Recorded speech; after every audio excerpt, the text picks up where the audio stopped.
क्या आपने कभी सोचा है कि एक मछली इंसान का बच्चा कैसे पैदा कर सकती है? ये कहानी इतनी अजीब और हैरान कर देने वाली है कि आप इसे अंत तक सुने बिना रह नहीं पाएंगे। आइए एक ऐसा रहस्य खोलते हैं जो आपकी कल्पना से परे है। बहुत समय पहले एक गांव था जहां के लोग अपने घमंड और स्वार्थ के लिए जाने जाते थे। अल्लाह की दी हुई नेमतों से भरपूर जमीन और दौलत होने के बावजूद इन लोगों को हमेशा किसी न किसी चीज की शिकायत रहती थी। शुक्र अदा करना जैसे उन्होंने कभी सीखा ही नहीं था। उस गांव में एक नदी थी जो अपनी रंग बिरंगी मछलियों के लिए मशहूर थी। गांव के लोग इन मछलियों को पकड़कर बेचते और अपना जीवन यापन करते, लेकिन कभी अल्लाह का शुक्रिया अदा नहीं करते थे। गांव में एक औरत भी रहती थी जो नेक दिल और दयालु थी। वह मुसलमान नहीं थी, लेकिन उसका दिल बहुत नरम था। वह गांव वालों के घमंड और बुरे स्वभाव से तंग आ चुकी थी। उसकी सबसे बड़ी चिंता यह थी कि शादी के कई सालों बाद भी उसे औलाद नहीं हुई थी। उसका शौहर उससे नफरत करता था और ताने देता था, तू मनहूस है, तुझसे मेरी जिंदगी में कभी खुशियां नहीं आ सकती। गांव के लोग भी उसे बांझ कहकर मजाक उड़ाते थे। क्या औलाद का ना होना उसकी गलती थी? वह रो रो कर अपनी मूर्ति के सामने दुआ करती, लेकिन उसे कभी कोई जवाब नहीं मिलता। एक दिन जब उसकी मायूसी अपनी हद पार कर गई, तब अचानक उसके दरवाजे पर एक बुजुर्ग व्यक्ति आए। उनके चेहरे पर एक नूरानी चमक थी। वह मुसाफिर लग रहे थे और उन्होंने खाने की मांग की। औरत ने जल्दी से रोटी और सालन लाकर उनके सामने रख दिया। उन्होंने बिस्मिल्लाह पढ़कर खाना खाया और अल्हम्दुलिल्लाह कहते हुए उसे दुआ दी। सदा खुश रहो बेटी, तुम्हारे सारे गम खत्म होंगे। यह सुनकर उस औरत के दिल को पहली बार सुकून मिला। उसे महसूस हुआ कि शायद उसकी परेशानियां खत्म हो सकती हैं। क्या यह अल्लाह के किसी नेक बंदे का इशारा था? इसके बाद जो हुआ वह बेहद चमत्कारी था। दोस्तों, इस कहानी का अंत आपको हैरान कर देगा। क्या वह औरत अपनी तकलीफों से आजाद हो पाई? क्या उसकी दुआएं कबूल हुई? और वह मछली आखिर कैसे इंसान का बच्चा पैदा कर सकती है?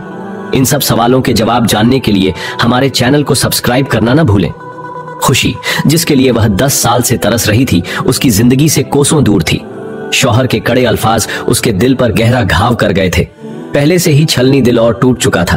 वह आसमान की तरफ देखती रही और सोचती रही, क्या इस दुनिया में कोई ऐसा है जो उसकी तकलीफ समझ सके? क्या कोई है जो उसे इस दर्द से निजात दिला सके? उसे लग रहा था कि उसकी आस पूरी तरह टूट चुकी है। मायूसी ने उसे घेर लिया था, लेकिन दिल का बोझ हल्का होने का नाम ही नहीं ले रहा था। कुछ दिन ऐसे ही बीत गए। फिर एक और उदास सुबह आई। उसका शौहर नदी किनारे मछलियां पकड़ने चला गया था। गांव के बाकी मर्द भी उसी तरफ गए हुए थे। वह औरत हमेशा की तरह घर के कामों में व्यस्त थी। उसी वक्त गांव में एक बुजुर्ग दाखिल हुए। उनके चेहरे पर अजीब सा नूर था। उनका कद लंबा, सीना चौड़ा और शरीर किसी मजबूत जवान जैसा था। उनकी मौजूदगी किसी को भी अपनी ओर खींच लेती। वे औरत के दरवाजे तक आ पहुंचे। उनके चेहरे पर सुकून और इबादत का गहरा असर था। वे थके हुए लग रहे थे, जैसे लंबा सफर तय करके आए हों। उन्होंने दरवाजा खटखटाया। औरत ने दरवाजा खोला तो वे बोले, बेटी, मुसाफिर हूं, अल्लाह के नाम पर कुछ खाने को मिलेगा? वह, जो हमेशा मदद के लिए तैयार रहती थी, फौरन बोली, आप बैठिए, मैं अभी कुछ लेकर आती हूं। वह अंदर गई और जल्दी से रोटी और थोड़ा सा सालन लेकर आई। उन्होंने बिस्मिल्लाह कहकर खाना शुरू किया और अल्हम्दुलिल्लाह कहकर खत्म किया। वह उन्हें अल्लाह का नाम लेते हुए चुपचाप देखती रही। उसकी नजरों में दर्द और सवाल थे, लेकिन उसने कुछ नहीं कहा।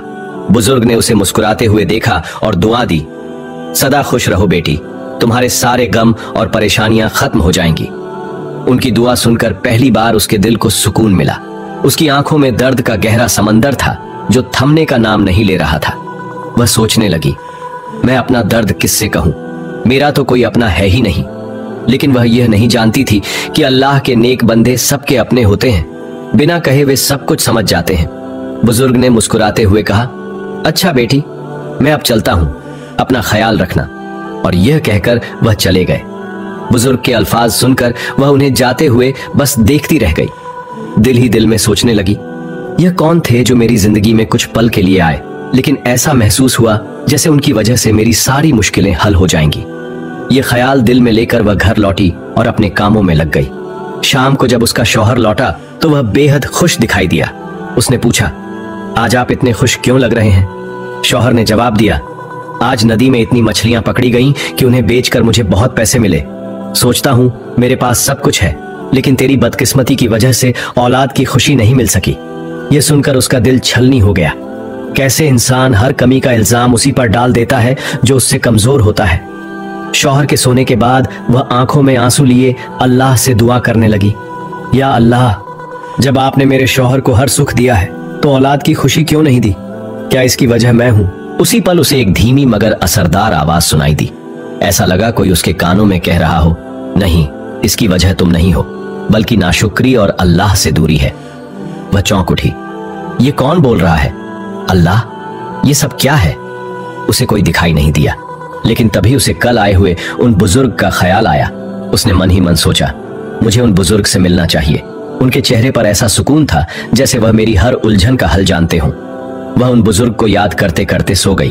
अगली सुबह गांव में फिर से चहल पहल शुरू हो गई। मर्द नदी किनारे मछलियां पकड़ रहे थे। वे अपनी मछलियां बाजार ले जाने की तैयारी में थे। वह औरत अपने घर के कामों में व्यस्त थी। तभी दरवाजे पर फिर से दस्तक हुई। उसने पूछा, कौन? बाहर से आवाज आई, मैं हूं बेटी, कल जो तुम्हारे पास आया था। यह सुनते ही वह खुशी से झूम उठी, जैसे उसकी कोई बरसों पुरानी ख्वाहिश पूरी हो गई हो। उसने दरवाजा खोला और कहा, मैं तो आपको ही याद कर रही थी। बुजुर्ग ने मुस्कुराते हुए कहा, मैं जानता हूं बेटी। इससे पहले कि वह कुछ और कहते, वह दौड़कर अंदर गई और उनके लिए खाना लेकर आई। जब वह खाना खाने लगे तो अचानक उन्होंने पूछा, बेटी, तुम बहुत नेक दिल मालूम होती हो, लेकिन तुम्हारी आंखों में उदासी की एक गहरी लहर नजर आती है। क्या बात है? यह सुनकर उसकी आंखें भर आईं। वह जैसे फट पड़ी और अपनी तमाम परेशानियां उन बुजुर्ग के सामने रख दी। शौहर की बेरुखी, गांव वालों के ताने और अपने बांझपन की जिल्लत। बुजुर्ग खामोशी से सुनते रहे। फिर उन्होंने मुस्कुराते हुए कहा, बेटी, तुम्हारी परेशानी सिर्फ उस वक्त खत्म होगी जब तुम हकीकी रब को पहचानोगी। वह रब जो सब कुछ देखता है, सुनता है और इंसानों को आजमाता है ताकि वे उसके करीब आ सकें। वह हैरान होकर पूछने लगी, आप किस रब की बात कर रहे हैं? मैंने तो हमेशा अपनी मूर्ति के आगे दुआ की, लेकिन उसने मेरी दुआ कभी कबूल नहीं की। अल्लाह वाले ने नरमी से कहा, बेटी, वह मूर्ति तुम्हें क्या दे सकती है जो खुद अपनी हिफाजत नहीं कर सकती? वह तो एक बेजान चीज है जिसे तुमने खुद अपने हाथों से बनाया है। क्या तुम्हें यह ख्याल नहीं आया कि खालिक, बनाने वाला, और मखलूक, जिसे बनाया गया है, में कितना बड़ा फर्क होता है? मैं जिस रब की बात कर रहा हूं वह ऐसा रब है जिससे तुम मांगोगी तो वह तुम्हारी हर बात सुनेगा। वह हर जगह है, हर वक्त तुम्हारे पास है और वह दुआओं को कबूल करने वाला है। बस कौन सी दुआ कबूल करनी है और कब, यह सिर्फ उसी को पता है। वह हैरान रह गई। उसने कभी इस नजरिए से सोचा ही नहीं था। उसका दिल बुजुर्ग की बातों की तरफ खींचने लगा, लेकिन उसके दिमाग में सवालों का तूफान उठ खड़ा हुआ। उसने पूछा, अगर यह सच है तो फिर मेरे साथ यह सब क्यों हुआ?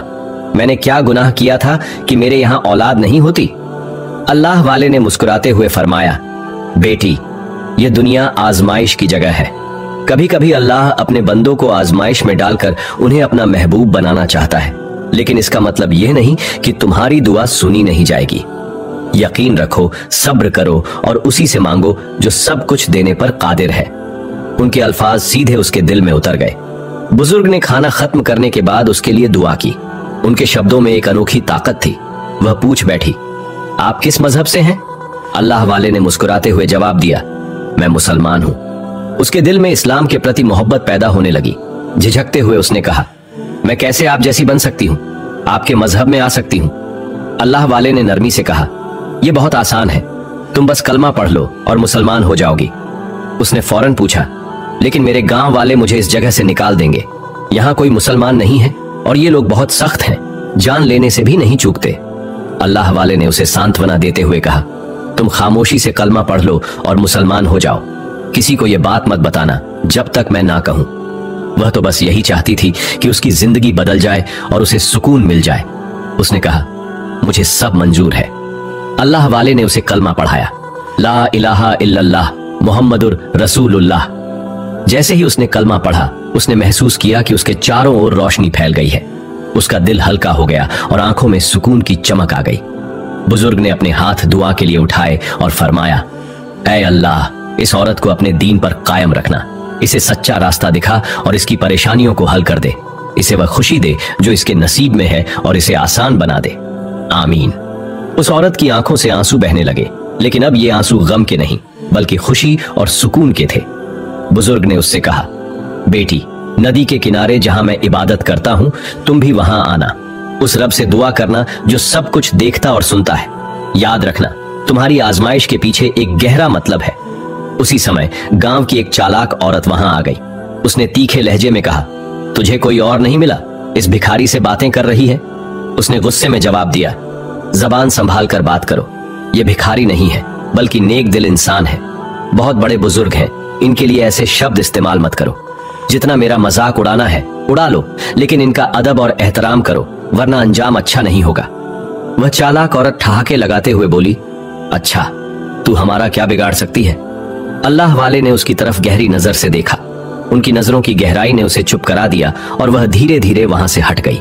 बुजुर्ग नदी के किनारे चले गए, लेकिन उस चालाक औरत ने गांव में यह खबर फैला दी कि वह बुजुर्ग उस औरत से बातें कर रहा था। उसने झूठी अफवाहें उड़ा दी कि वह औरत अपने दिल का हाल बताने आई थी। यह खबर गांव में तेजी से फैल गई, लेकिन किसी को यह नहीं पता था कि वह औरत पहले ही कलमा पढ़ चुकी थी और मुसलमान बन चुकी थी। उसने यह बात गुप्त रखी थी। चालाक औरत ने कानाफूसी करते हुए झूठ फैलाया कि वह बांझ औरत उस बूढ़े से मदद मांग रही है और वह कहता है कि उसके घर में जल्द ही औलाद होगी, जबकि बुजुर्ग ने ऐसा कुछ नहीं कहा था। उन्होंने केवल इतना कहा था, अल्लाह पर भरोसा रखो, वह सब कुछ कर सकता है। गांव वाले उसकी बातों पर हंसते और मजाक उड़ाते। अब तो यह पूरी पागल हो गई है, ना कोई औलाद है ना अक्ल है। एक अजनबी फकीर की बातों पर विश्वास कर रही है। कुछ लोग ताने कसते, ऐ मनहूस औरत, तू बांझ है और हमेशा बांझ ही रहेगी। इन तानों और अफवाहों ने उस औरत को अंदर तक चोट पहुंचाई, लेकिन उसने अपने रब पर विश्वास बनाए रखा। बुजुर्ग की बातों ने उसके दिल में नई उम्मीद जगा दी थी। वह अब गांव वालों की बातों को अनसुना करते हुए नदी के पास जाकर अल्लाह वाले के साथ दुआ करने का मन बना चुकी थी। लेकिन उसके पति ने गांव वालों की बातें उसके कानों में डाल दी। तू उस बूढ़े फकीर पर बड़ी फिदा हो गई है, देख क्या मामला है। वह गुस्से में घर आया और बोला, ये कौन सा किस्सा है? कौन है यह बूढ़ा भिखारी जिसकी बातों पर तू भरोसा कर रही है? औरत ने शांत स्वर में कहा, कुछ नहीं, उन्होंने मुझसे कोई गलत बात नहीं कही। उनकी बातों से मुझे सुकून मिलता है। वह नेक इंसान है, किसी को कोई तकलीफ नहीं देंगे। शायद हमारी रुकी हुई किस्मत भी संवर जाए। यह सुनकर उसका पति और भी नाराज हो गया। मैं पहले ही कह चुका था, तू पागल हो चुकी है, अब एक अजनबी के पीछे जा रही है। यह सब बेकार है, तू मुझे कभी खुशी नहीं दे सकती। उसके शब्द और ताने उस औरत को गहरे तक दुख पहुंचाए, लेकिन उसने अपने दिल में ठान लिया कि चाहे जो भी हो जाए वह अल्लाह वाले बुजुर्ग की बात मानकर रहेगी। उसने तय किया कि आज रात जब सब सो जाएंगे तो वह नदी के पास जाकर उनके साथ दुआ करेगी। उस रात जब पूरा गांव सो गया, वह चुपचाप नदी के किनारे पहुंची। अल्लाह वाले बुजुर्ग नमाज पढ़ रहे थे। वह खड़ी होकर उनकी तरफ देखती रही। उन्होंने कहा था, जिस तरह मैं नमाज पढ़ूं उसी तरह तुम भी मेरे पीछे खड़ी हो। और उन्होंने उससे कोई बात नहीं करने को कहा। वह उनके पीछे खड़ी हो गई। जब तक वे खड़े रहे वह भी खड़ी रही। जब उन्होंने सजदा किया तो उसने भी सजदा किया। जब वह दुआ करने लगे तो उसने भी हाथ उठाकर दुआ मांगी। अल्लाह वाले ने उससे कुछ भी नहीं कहा। दुआ के बाद वह घर लौट आई। उस रात उसे ऐसी गहरी और शांति भरी नींद आई जैसी उसने पहले कभी अनुभव नहीं की थी। पहले की हर रात उसे सिर्फ रोने के लिए ही बितानी पड़ती थी। उसका पति गहरी नींद में सोया था और उसे यह भी पता नहीं चला कि उसकी पत्नी कब बाहर गई और कब घर लौटी। अब यह एक नियमित आदत बन गई थी। हर रात अल्लाह वाले नदी के किनारे आते और वह बांझ औरत चुपचाप उनके पीछे खड़ी हो जाती। दिन के समय कोई नहीं जानता था कि अल्लाह वाले कहां जाते थे। लोग कहते हैं कि अल्लाह के हुक्म से वह एक ही समय में किसी भी जगह जा सकते थे। गांव वाले दिन भर नदी से रंग बिरंगी मछलियां पकड़ते और उन्हें ऊंचे दामों पर बेचते। ये मछलियां इतनी अनोखी थीं कि कहीं और मिलना मुश्किल था।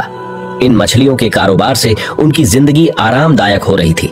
रात में जब गांव के लोग गहरी नींद में सोते थे तो अल्लाह वाले नदी के किनारे इबादत करते। उनके साथ अब वह बांझ औरत भी होती जो अपने दुखों के बोझ तले टूट चुकी थी। वह हाथ फैलाए अपनी रब से दुआ मांगती और अपने आंसुओं के साथ अल्लाह से मदद चाहती। एक रात जब पूरा चांद नदी पर चमक रहा था और हर कोई गहरी नींद में था, अल्लाह वाले तस्बीह के साथ पानी की ओर देख रहे थे। तभी पानी में हलचल हुई और एक मछली बाहर उछल कर आई। वह मछली बाकी मछलियों से थोड़ी बड़ी और बेहद खूबसूरत थी। वह मछली अल्लाह वाले से इंसानों की तरह बातें करने लगी। अल्लाह वाले मुस्कुराते हुए उसका जवाब देते रहे जैसे उन्हें कोई पुरानी पहचान हो। तभी वह बांझ औरत भी वहां पहुंची। उसने अल्लाह वाले को मछली से बात करते देखा और चकित रह गई। उसने चुपचाप उनकी ओर देखा और उसके दिल में ईमान और पक्का हो गया कि यह वाकई अल्लाह के नेक बंदे हैं। कुछ समय तक मछली अल्लाह वाले से बातें करती रही।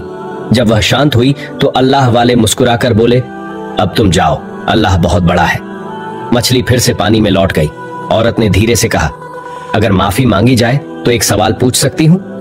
अल्लाह वाले ने उसे देखा और नर्म आवाज में कहा, बोलो बेटी, क्या पूछना चाहती हो? उसने कहा, कुछ बातें गुप्त होती हैं, क्या कभी सब कुछ पता चलेगा? अल्लाह वाले मुस्कुराए और कहा, बेटी, कुछ बातें वक्त आने पर ही समझ आती हैं। अब तुम भी तस्बीह पढ़ो। उन्होंने तस्बीह पढ़नी शुरू की और वह औरत भी उनके साथ अल्लाह का जिक्र करने लगी। पूरी रात दोनों अल्लाह का नाम लेते रहे। उसे अल्लाह का नाम सुनना और दोहराना बेहद सुकून भरा लगता था। उसके दिल में यह ख्याल आता, काश मैं अपनी पूरी जिंदगी इन बुजुर्ग के कदमों में गुजार दूं। लेकिन उसे याद था कि अभी उसे अपने शौहर और दुनियावी हालात से भी निपटना है। जब तक वह अल्लाह वाले के साथ जिक्र करती रही, उसने देखा कि नदी में वही खूबसूरत मछली पानी के बाहर अपना मुंह निकाले होंठ हिला रही थी। ऐसा लग रहा था जैसे वह भी अल्लाह अल्लाह कर रही हो। यह देखकर वह हैरान रह गई, लेकिन उसका विश्वास और गहरा हो गया। जैसे ही सुबह का उजाला फैलने लगा, उसने नमाज पढ़ी और फिर चुपचाप घर लौट आई। उसका शौहर अभी भी सो रहा था और उसे यह खबर ही नहीं थी कि उसकी बीवी पूरी रात कहां थी। इस तरह कई महीने गुजर गए। वह हर रात अल्लाह वाले के साथ नदी किनारे जाती और उनके साथ अल्लाह का जिक्र करती। उसकी जिंदगी में सुकून का एहसास आने लगा था। गांव में एक औरत थी जो हमेशा दूसरों के खिलाफ अफवाहें फैलाने में माहिर थी। वह गांव में फसाद फैलाने का कोई मौका नहीं छोड़ती थी। एक रात वह खामोशी से उस बांझ औरत का पीछा करने लगी। उसने देखा कि वह नदी किनारे अल्लाह वाले के पास खड़ी थी। उसके दिल में हसद और नफरत पैदा हो गई। दूर से उसने देखा कि वे दोनों कुछ कर रहे थे, लेकिन उसे समझ नहीं आया कि वे इबादत कर रहे हैं या नमाज पढ़ रहे हैं। अपने जहरीले दिल के साथ वह खुद से बुदबुदाई, अच्छा, यहाँ यह खिचड़ी पक रही है, अब देखती हूँ इस औरत का क्या अंजाम होता है। सुबह होते ही जैसे ही गांव के लोग जागे और अपने काम पर जाने लगे, वह दौड़ कर आई और जोर जोर से चिल्लाने लगी, मैं तुम लोगों को ऐसी बात बताने वाली हूं कि सुनकर तुम्हारे होश उड़ जाएंगे। गांव वाले हैरानी से पूछने लगे, क्या हुआ, क्या बताना चाहती हो? वह खबीस औरत अपने जहर भरे लहजे में बोली, वह जो बांझ औरत है ना, वह उस बूढ़े फकीर के साथ रात को नदी किनारे गलत काम करती है। देखो, वह फकीर कब से इस गांव में आया हुआ है और यह औरत हर रात उसके साथ रहती है। इतना सुनते ही गांव वाले चौंक गए। वहीं बांझ औरत का शौहर भी गुस्से से भरा हुआ था। उसने कहा, मैं पहले ही कहता था कि मेरी बीवी पागल हो गई है, अब यह घर से बाहर रातों को जाने लगी है। गांव वाले हंगामा करने लगे। उनकी आंखों में शक और गुस्सा था। कोई कहने लगा, इस बार इसे सबक सिखाना पड़ेगा, तो कोई बोला, वह फकीर भी हमारी जान का दुश्मन बन गया है, दोनों को गांव से बाहर निकालो। हालात भयानक मोड़ लेने वाले थे। वह बदजुबान औरत अपनी बात पर अड़ी रही। उसने हंसते हुए कहा, अरे, जब जागोगे तब पता चलेगा कि तुम्हारी बीवी रात में कहां जाती है। मैं तो कहती हूं बड़ा ही गहरा खेल चल रहा है इन दोनों के बीच। गांव का एक आदमी बोला, वह बूढ़ा फकीर तो इतना बुजुर्ग है, हमसे क्या ले सकता है, यह बात समझ से परे है। इस पर वह औरत तिल मिलाकर बोली, ठीक है, मेरी बात पर यकीन नहीं करना है, मत करो, लेकिन याद रखना, यह लापरवाही तुम्हें ले डूबेगी। गांव के मर्द फिर से नदी के पास रंग बिरंगी मछलियां पकड़ने लगे, लेकिन वह खबीस औरत अपनी चालों से बाज नहीं आई। अगले दिन भी उसने गांव में तरह तरह की झूठी बातें फैलानी शुरू कर दी। वह कहने लगी, वह बांझ औरत अपने शौहर से बेजार है, वह उस बूढ़े फकीर के साथ नाजायज संबंध रखती है सिर्फ औलाद के लिए।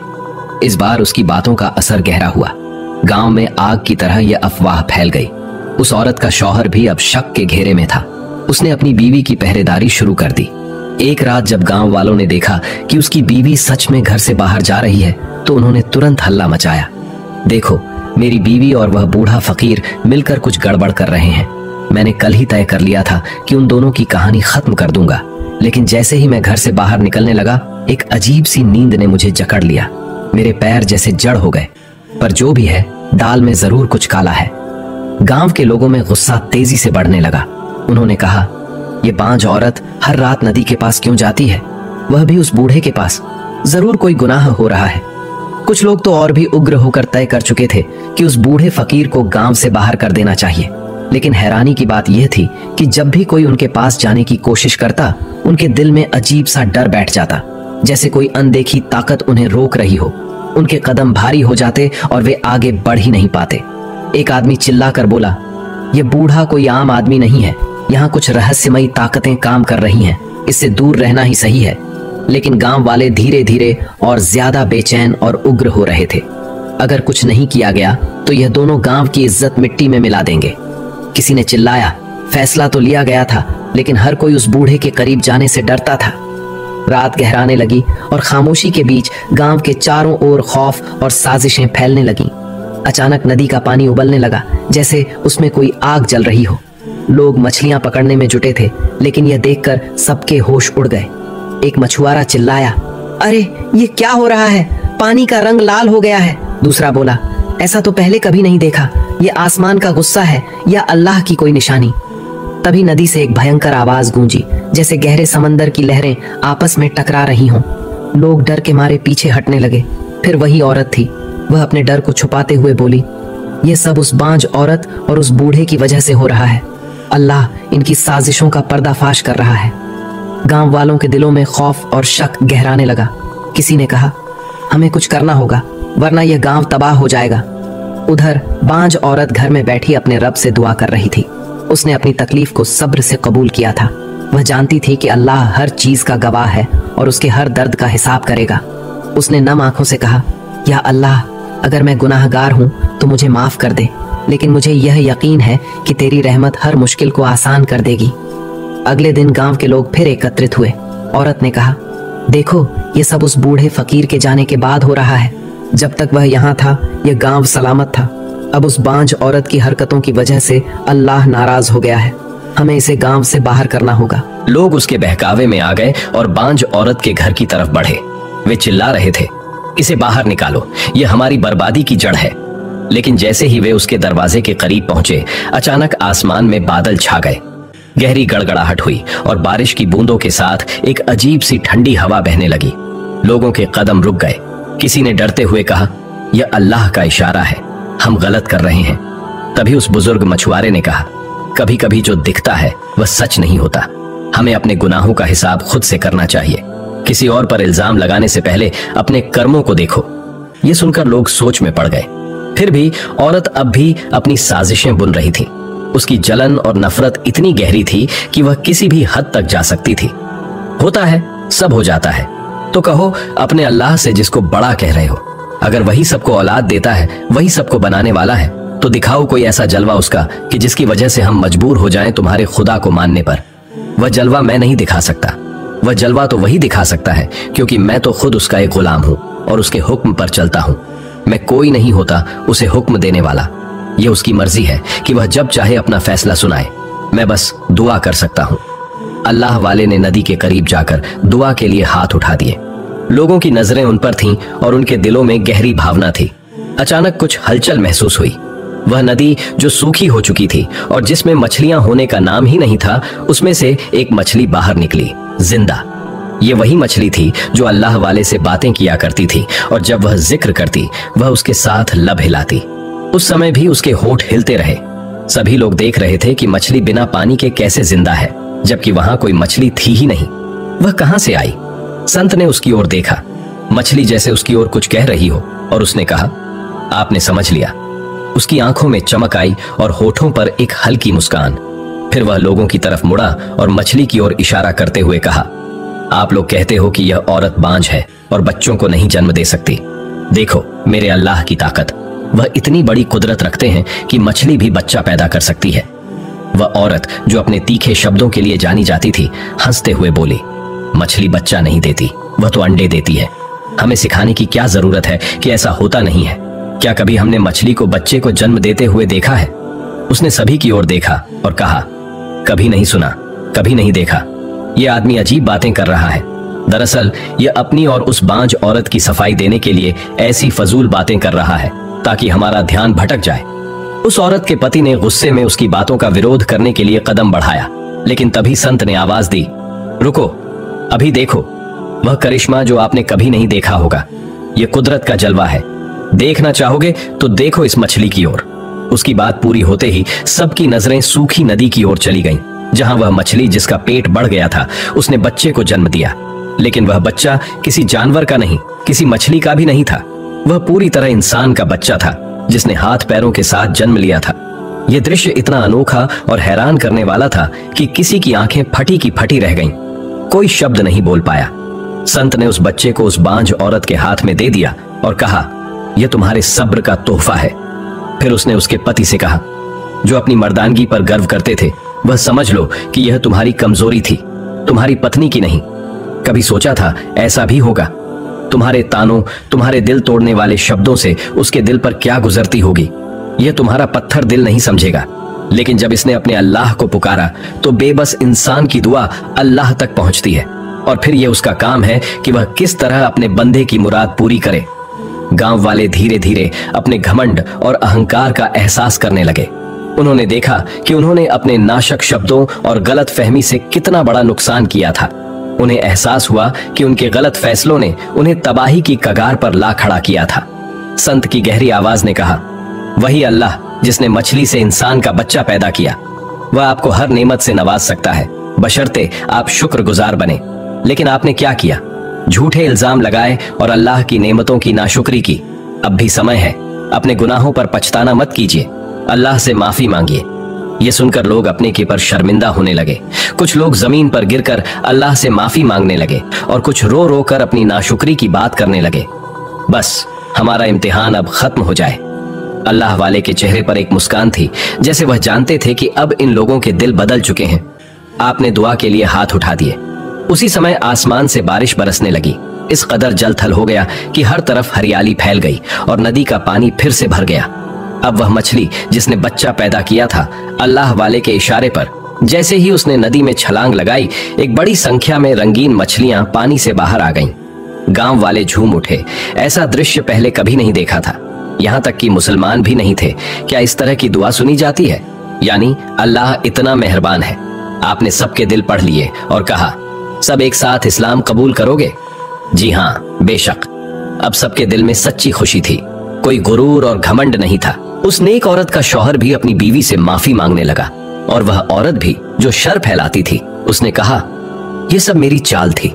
मैं तुम्हारे शौहर को पाना चाहती थी, बस इसलिए मैं तुम्हारे लिए ऐसी बातें करती थी। तुम मुझे माफ कर दो। उसने कहा, मेरे दिल में किसी के लिए कोई बुराई नहीं है। मेरे रब ने मेरी खाली गोद को भर दिया, मुझे सिला मिल गया। अब मुझे कोई शिकवा नहीं। अल्लाह वाले का शुक्रिया कि जिनकी वजह से यह सब हुआ।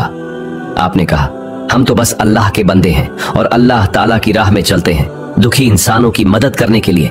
जाते हुए एक बात कहना चाहता हूं कि अल्लाह ताला के नाशक कभी मत करना। चाहे जितना भी आप अमीर और रईस हो, चाहे जितनी औलादें हों, बेटे बेटियां हों, पर कभी अपने आप पर गर्व मत करना। याद रखिए, जो कुछ भी है वह सब अल्लाह का है। एक सबक आमोज कहानी और सुनिए। एक जमाने में एक मुल्क पर एक नेक दिल और सखावत वाले बादशाह की हुकूमत थी। जो भी उसके दरवाजे पर आता, उसकी ख्वाहिश पूरी होती। उसकी दरिया दिली और इंसाफ की हर तरफ तारीफ थी।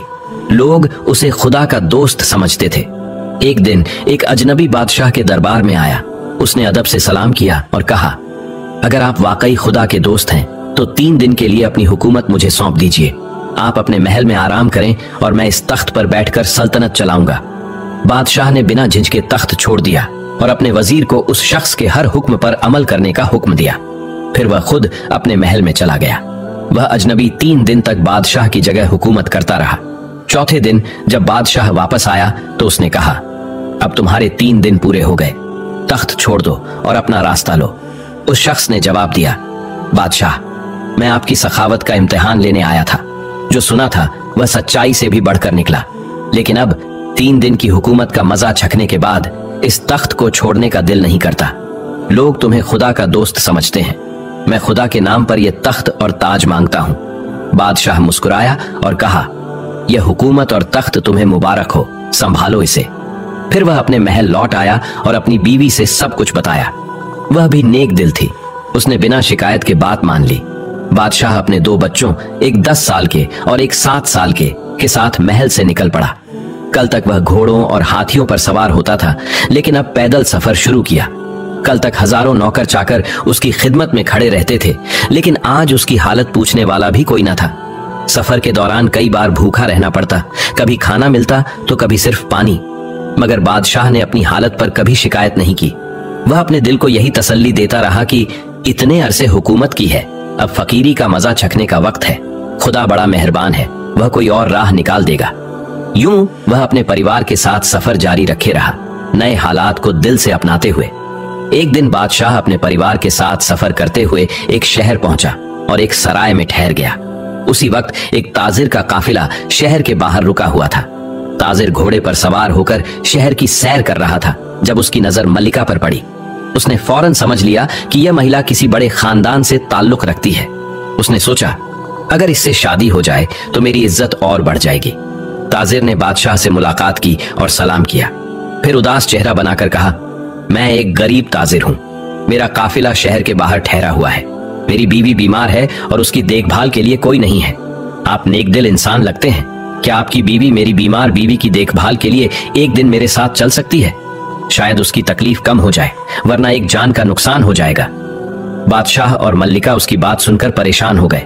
आखिरकार बादशाह ने मल्लिका से कहा, अगर हम इस मजबूर की मदद कर सके तो यह हमारे लिए नेक काम होगा।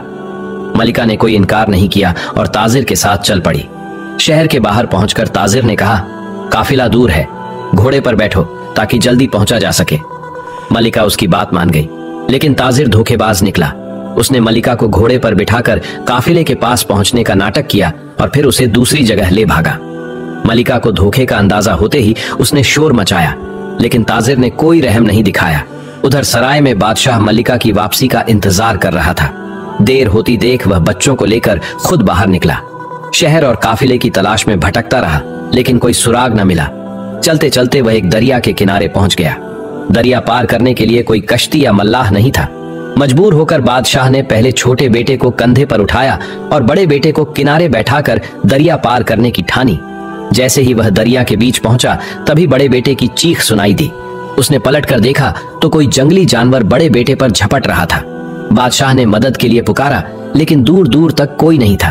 अपने बेटे को बचाने के लिए वह वापस दौड़ना चाहता था, लेकिन दरिया की तेज धारा और छोटे बेटे को बचाने की जिम्मेदारी ने उसे रोक दिया। वह असहाय हो गया। उस दिन उसने महसूस किया कि तकदीर और हालात के आगे इंसान कितना बेबस हो सकता है। बादशाह छोटे बेटे को कंधे पर उठाकर बड़ी मुश्किल से दरिया के बीच पहुंचा ही था कि अचानक बड़े बेटे की चीख सुनाई दी। उसने पलटकर देखा तो एक भेड़िया बड़े बेटे को उठाकर ले जा रहा था। यह देख बादशाह का दिल दहल गया। घबराहट में उसका संतुलन बिगड़ा और छोटे बेटे का पैर फिसल गया। वह पानी में गिर पड़ा और तेज धारा में बहने लगा। बादशाह ने कोशिश की, लेकिन छोटा बेटा पानी में डूब गया। वह खुद भी गिरने को था, मगर किसी तरह किनारे तक पहुंचने में कामयाब हुआ। टूटे दिल और भारी कदमों के साथ उसने यह मान लिया कि बड़ा बेटा भेड़िए के साथ चला गया और छोटा बेटा दरिया में खो गया। मल्लिका से बिछड़ने, सल्तनत छोड़ने और दोनों बेटों को खो देने का सदमा बादशाह के लिए असहनीय था। वह गिरता पड़ता बेहद मायूस हाल में एक अनजान शहर के दरवाजे पर पहुंचा। वहां उसने देखा कि लोगों की भीड़ जमा थी। हैरानी से उसने पूछा तो पता चला कि इस शहर का रिवाज था कि जब बादशाह का निधन होता तो नया शासक चुनने के लिए लोग दरवाजे पर इकट्ठा होते। शहर में एक पक्षी को उड़ाया जाता था और वह जिस व्यक्ति के सिर पर बैठता उसे नया बादशाह बना दिया जाता। उस दिन पक्षी को छोड़ा गया, लेकिन अब तक किसी के सिर पर नहीं बैठा था। शायद तकदीर उस बादशाह का इंतजार कर रही थी। जैसे ही बदहाल बादशाह वहां पहुंचा, पक्षी सीधा उसके सिर पर आ बैठा। लोगों ने इसे खुदा की मर्जी समझा और उसे घेर लिया। दरबारियों ने उसे ताज और शाही लिबास पेश किया। उन्होंने गुजारिश की कि वह महल में चलकर तख्त संभाले। बादशाह ने कहा, मैं तो सल्तनत और ताकत छोड़कर फकीरी अपनाने आया हूं, अब मुझे किसी हुकूमत की ख्वाहिश नहीं। मगर लोगों ने समझ लिया कि इतना विनम्र और नेक इंसान ही उनका शासक बन सकता है। उनकी जिद के आगे बादशाह ने झुककर ताज पहन लिया और तख्त संभाल लिया। बादशाह ने इस नई सल्तनत को खुदा का इनाम समझा और पहले से ज्यादा इंसाफ और रहमत के साथ हुकूमत करने लगा। लेकिन मल्लिका और बच्चों की याद उसे हमेशा गमगीन कर देती। जिस बड़े बेटे को भेड़िए ने उठा लिया था, उसके साथ एक चमत्कार हुआ। रास्ते से गुजर रहे एक तीरंदाज ने भेड़िए को बच्चे के साथ देखा। उसने तीर चढ़ाकर ऐसा निशाना साधा कि भेड़िया वहीं गिरकर मर गया। बादशाह का बड़ा बेटा, जिसे भेड़िए ने उठाया था, तीरंदाज की बदौलत बच गया। छोटे बेटे को, जो दरिया में गिर गया था, एक बेऔलाद जोड़े ने बचा लिया। संयोग से ये दोनों लोग उसी शहर के निवासी थे जहां बादशाह अब राजा बन चुका था।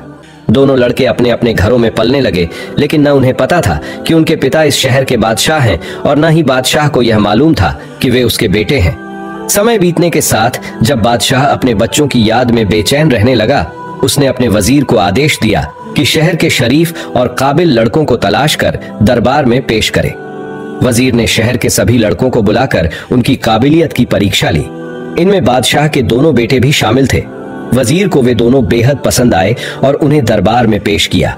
बच्चों की हालत में इतनी तब्दीली आ चुकी थी कि न बादशाह उन्हें पहचान सका और न ही वे जान पाए कि दरबार में बैठा शख्स उनका पिता है।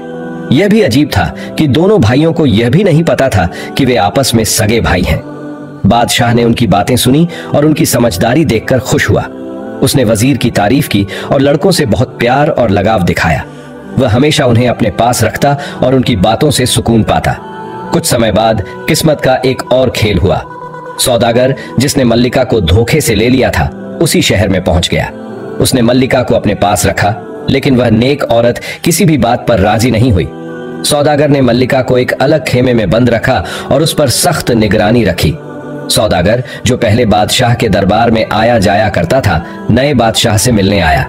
वह नहीं जानता था कि यह नया बादशाह वही व्यक्ति है जिसे उसने धोखा दिया था।